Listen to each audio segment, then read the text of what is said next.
இன்னைக்கு நம்ம இந்த சம்மருக்கு ஏற்ற மாதிரி வத்தல் செய்ய போகிறோங்க. இது ரேஷன் அரிசியில் செஞ்சது தான். ரொம்ப டேஸ்ட்டாக இருக்கும். அது ஒரு வருஷத்துக்கு நீங்கள் ஸ்டோர் பண்ணி வச்சுக்கலாம்.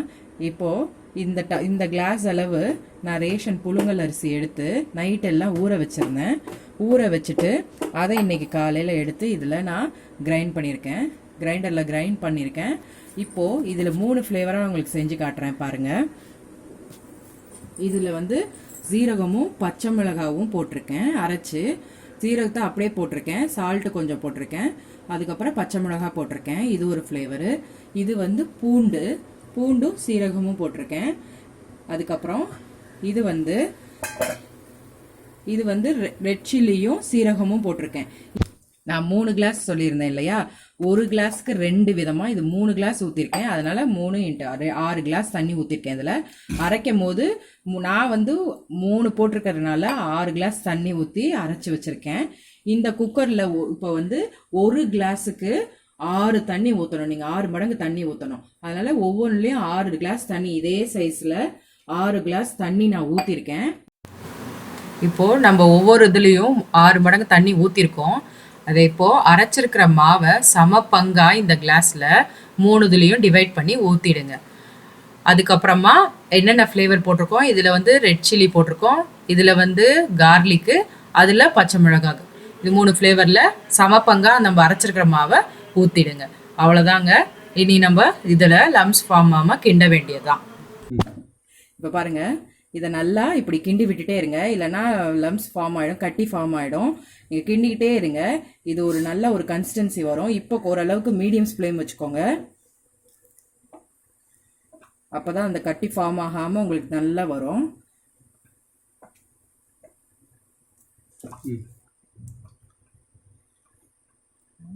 இப்போது நாங்கள் கிரைண்டரில் அரைச்சி பண்ணுறோம். சில பேர் நீங்கள் அரிசி மாவாக வச்சுருந்தீங்கன்னா அது நீங்கள் அப்படியே இதே கணக்கு தான். ஒரு கிளாஸுக்கு 2 தண்ணி ஊற்றி கலக்கி வச்சுக்கிட்டு குக்கரோ இல்லை வேறு ஏதோ ஒரு பாத்திரத்தை அடுப்பில் வச்சு 6 கிளாஸ் தண்ணி ஊற்றிக்கிட்டு அதே மாதிரி நீங்கள் கிண்டிக்கலாம். அதை விட ஆனால் இது ரொம்ப டேஸ்ட்டாக இருக்கும். அதுக்காக தான் நான் இந்த மாதிரி செஞ்சு காட்டுறேன். ரொம்ப ஸ்மூத்தியாக இருக்கும், ரொம்ப கிறிஸ்பியாக வரும் உங்களுக்கு. அதை விட இது கொஞ்சம் நல்லாயிருக்கும். கொஞ்சம் வேலை இருக்கும், ஆனால் உங்களுக்கு ரொம்ப டேஸ்ட்டாக இருக்கும். அதனால நான் இதை பண்ணி காட்டுறேன்.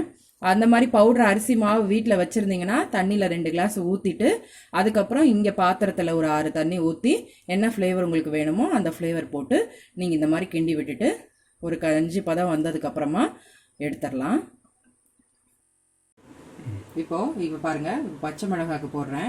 இப்படி ஊற்றிக்கிட்டே கலக்குங்க, இல்லைன்னா கீழே செடிமெண்ட் ஆகும். ஜீரகம் உப்பு நான் காமனாக போட்டிருக்கேன். பச்சை மிளகாய் மட்டும் அரைச்சி போட்டிருக்கேன். அதில் பூண்டு அரைச்சி போட்டிருக்கேன். இதில் காஞ்ச மிளகாய் அரைச்சி போட்டிருக்கேன். மித்ததெல்லாம் காமனாக போட்டிருக்கேன். உப்பு கொஞ்சம் கம்மியாகவே போட்டுக்கோங்க, வேணும்னா கூட அப்புறமா போடலாம். இந்த பதம் வரப்போ எடுத்துருங்க, சிம்மில் வச்சுடுங்க. இப்போது சிம்மில் வச்சிட்டிங்கன்னா இல்லைன்னா அடியில் கட்டியாகும். இந்த பதம் வரப்போ இறக்கிடுங்க. ஆறுனதுக்கப்புறம் நம்ம போய் வெயிலில் காய போடலாம். இப்போ பாருங்கள், இந்த கன்சிஸ்டன்சி வந்தோடனே நீங்கள் அடுப்பை கொஞ்சம் சிம்மில் வச்சுடுங்க.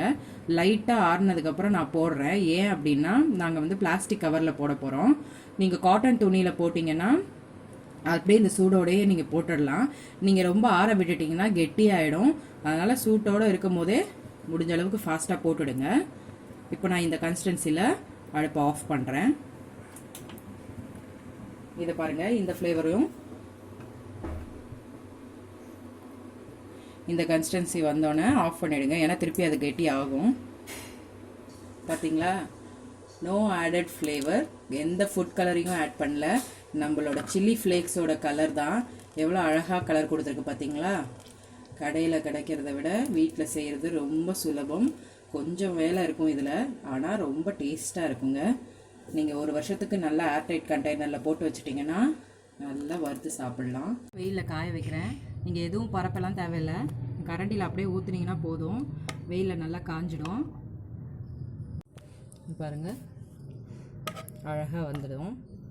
இப்போ அடிக்கிற வெயிலுக்கு நல்லா காஞ்சிரும். இப்போ பாருங்கள், நான் உங்களுக்கு 2 விதமாகவும் செஞ்சு காட்டுறேன். காட்டன் துணிலையும் வச்சுருக்கேன், அதுக்கப்புறம் அங்கே கவர்லேயும் போட்டு காட்டுறேன். பிளாஸ்டிக் கவர்லேயும் போடுறேன். கொஞ்சம் இது வந்து சூடு ஆறினோன்னே போடுங்க. பிளாஸ்டிக் கவர்லையா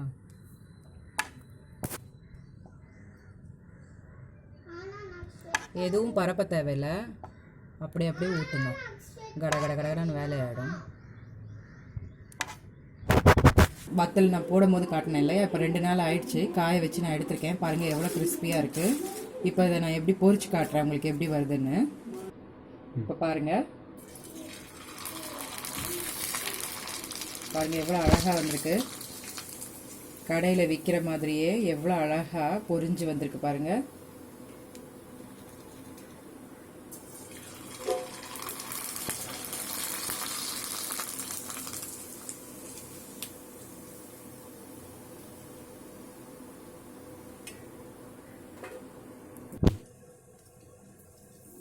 அவ்வளோதாங்க.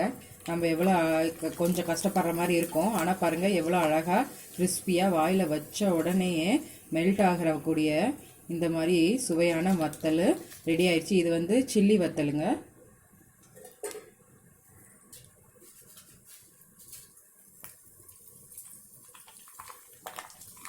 பாருங்கள் எவ்வளோ அழகாக பொரிஞ்சு வருது.